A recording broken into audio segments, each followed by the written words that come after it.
O tema da avaliação psicológica é um tema que vem crescendo bastante hoje em dia.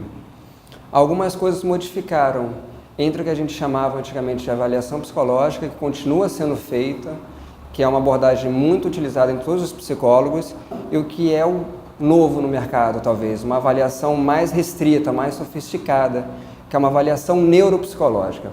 E a avaliação neuropsicológica ainda é um enigma para grande parte dos profissionais que, por um lado, não entendem qual é a grande diferença entre uma avaliação psicológica mais simples e uma avaliação neuropsicológica, e por boa parte do público que está externo à psicologia, que muitas vezes é um público formado em outras áreas, como médico, que acaba por encaminhar seus pacientes a uma avaliação neuropsicológica, mas não entende bem como aquilo ali funciona, e o público leigo, que ainda não consegue ver o psicólogo como outra figura, como outro personagem, além daquele sujeito que atende diante de um divã, uma pessoa com neuroses ou com algumas outras sintomatologias do cotidiano.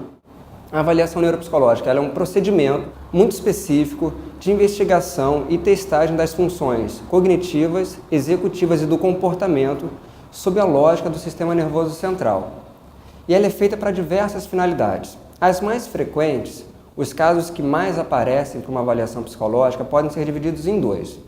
O primeiro são aquelas pessoas que sofreram lesões neurológicas, que têm comprometimentos neurológicos já visualizáveis, já de fato. A avaliação vai discorrer para tentar saber o quanto aquele comprometimento neurológico interfere nas funções cognitivas, nas funções executivas, que é como se fosse uma função moduladora da cognição, e o comportamento. O primeiro ponto da avaliação neuropsicológica será esse. A partir do momento que há uma lesão neurológica já evidenciada por exemplo, um neurologista, ela vai mensurar quais são os déficits cognitivos que são oriundos daquela lesão. Então esse é o ponto 1.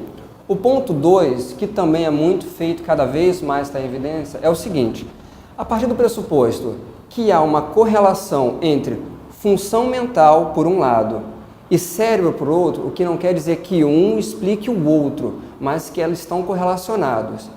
Uma pessoa pode ser submetida a uma avaliação neuropsicológica que terá, a partir da testagem, condição de avaliar declínio neurológico. O primeiro exemplo, eu citei uma pessoa que estava no seu carro no fim de semana e bateu e teve um traumatismo crânioencefálico, por exemplo, com prejuízo na linguagem. Para que a gente consiga pensar um prognóstico daquela pessoa, é necessário saber o quanto daquela linguagem está prejudicada, senão não tem sentido.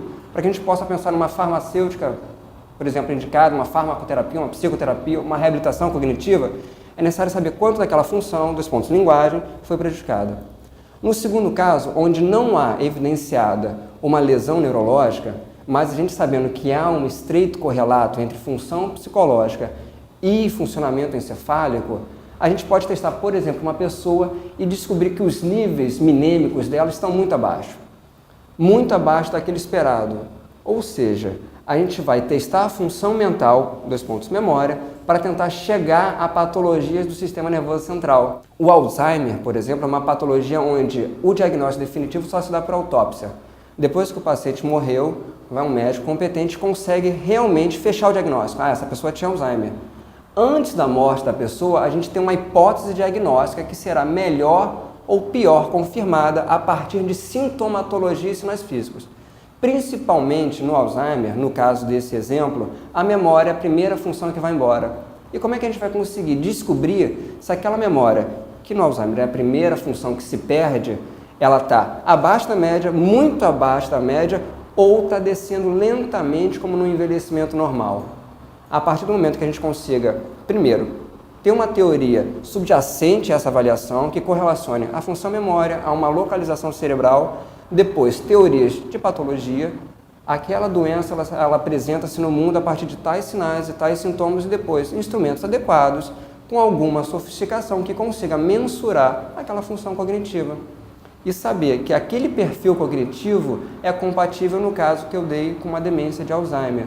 Então a avaliação psicológica ela é um tipo de avaliação em psicologia que ela é um pouco mais sofisticada porque ela se orienta a partir da teoria da neurociência que relaciona função psicológica, função cognitiva, expressão comportamental a uma gênese no sistema nervoso central, principalmente as atividades cerebrais.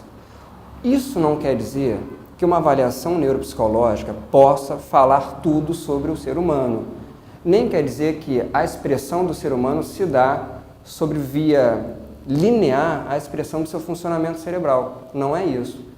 A questão é que, se a gente fosse separar o ser humano por suas funções, se a gente fosse tentar diagramar, a gente teria ali atenção, pensamento, linguagem, memória, senso-percepção e várias alterações que elas serão evidenciadas ou não a partir de um exame. A avaliação neuropsicológica é um exame que tende a ser mais sofisticado, que vai dissecar essas funções cognitivas em seus níveis, em seus valores, em toda a sua topografia, para tentar comparar uma pessoa, teoricamente, normal, ou seja, obedecendo à norma, a uma pessoa que no momento está fora da norma, está desvios padrões abaixo da norma, ela está em limites inferiores. Nesse ponto entra a avaliação neuropsicológica. Lembrando, o ponto 1, há uma lesão neurológica conhecida e quanto aquela lesão neurológica provoca de déficit cognitivo. Vai um neuropsicólogo e fará uma avaliação. Esse é o ponto prognóstico. Ponto 2, há realmente uma lesão neurológica, mas a gente não consegue visualizar, ou a gente tem suspeita de que há uma lesão neurológica. Como é que a gente vai avaliar? Aí entra a avaliação neuropsicológica, avaliando as funções cognitivas dessa pessoa. Aí a avaliação não está mais no prognóstico, aí a avaliação está na égide do diagnóstico. Esses dois pontos, primeiro que se ligam, que quando a gente pensa em diagnóstico, a gente pensa o tempo todo em prognóstico. O diagnóstico seria, vamos, entre aspas, aquilo que a pessoa tem. Aquilo que a pessoa tem vai se comportar de determinada maneira. E essa pessoa ficará de determinada maneira. Então, aquilo que a pessoa tem é o diagnóstico e a forma como essa doença evoluirá e a forma como a pessoa se portará diante daquela doença fazem parte do campo do prognóstico. Um exemplo bem claro que antigamente havia na psicologia é a esquizofrenia. A esquizofrenia não era vista como diagnóstico, era vista como um prognóstico, porque não tinha muito o que fazer. Ou seja, a terapêutica era muito pobre, o diagnóstico era uma sentença de morte, o prognóstico era morte.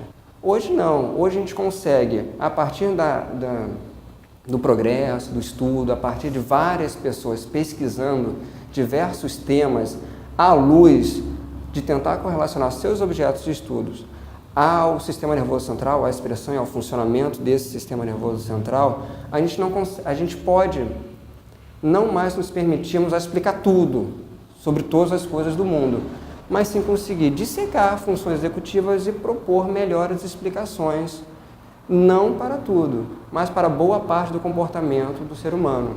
Que é isso que a psicologia se propõe. A psicologia, quando é inaugurada, em 1879, num laboratório de psicologia na Alemanha, na cidade de Leipzig, pelo Wundt, ela se predispõe a tratar do processo consciente, como se dá o processamento consciente de determinada pessoa. E vai se fazer pesquisa acerca do pensamento consciente, vai se tentar fazer uma análise, então vai decompor a consciência em sensações e vai tentando chegar ao que a ciência se propunha como tal, decorrente do iluminismo, que é uma ciência, para ser ciência, tem que propor leis gerais. A física propõe leis gerais do funcionamento, por exemplo, da natureza. A psicologia terá que propor leis gerais do funcionamento, no primeiro objeto de estudo, funcionamento do processo mental consciente, da consciência. Isso vai sendo alterado a partir das escolas de pensamento em psicologia, até que em 1912, 1913, uma escola americana de muita relevância até os dias de hoje, ela surge com uma proposta um pouco diferente. Tendo em vista que estudar a consciência muitas vezes pode acarretar erros metafísicos graves, porque a consciência não se toca na consciência, a consciência não é palpável. Essa escola chamada de comportamentalismo ou behaviorismo não quer mais estudar a consciência, ela quer estudar o comportamento.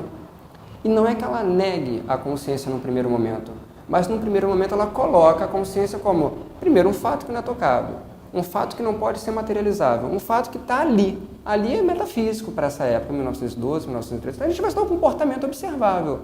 Em segundo momento, tem uma nova revolução que eles realmente negam a consciência e fica tudo um comportamentalismo chamado de radical.